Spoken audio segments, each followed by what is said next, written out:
Hi, everybody. So this is the second part of week two's discussion on critiquing and rules for giving feedback. I'd like to start by saying I really enjoyed the sample piece that we were required to look over and offer feedback on.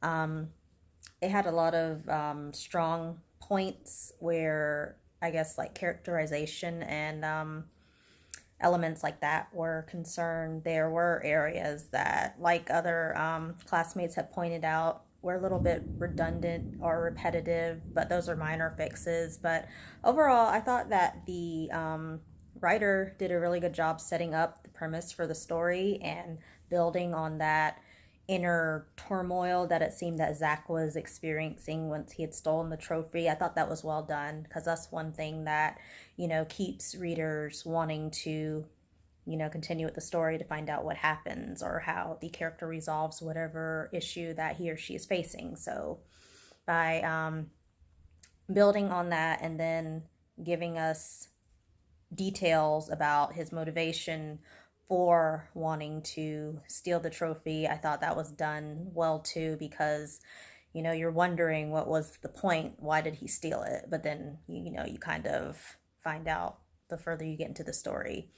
As far as things that could be reworked, there were instances where like I stated, it was a little bit wordy or repetitive. So those were some of the suggestions that I placed in the manuscript. And also, there was a part towards the end of the story, I think, that gave us a little bit of a flashback. But as I stated in my critique, the way it was incorporated was a bit just like out of the blue. So it was kind of jarring.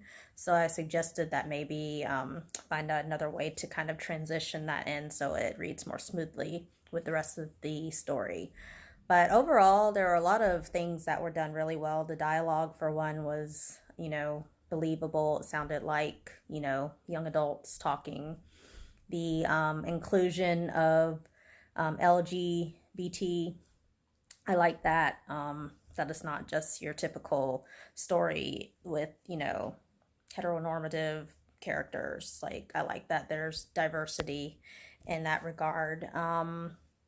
So yeah, I feel like this has been a good experience, just getting an idea of how we would actually go about, using the rules that we came up with when critiquing work and offering feedback. So I enjoyed getting to read and offer suggestions, and I feel like, these are suggestions I can also use in my own writing when I'm working on revising. Okay, well, that's all for now. I look forward to seeing everyone else's take on how they revised, and have a good rest of your Sunday. Bye.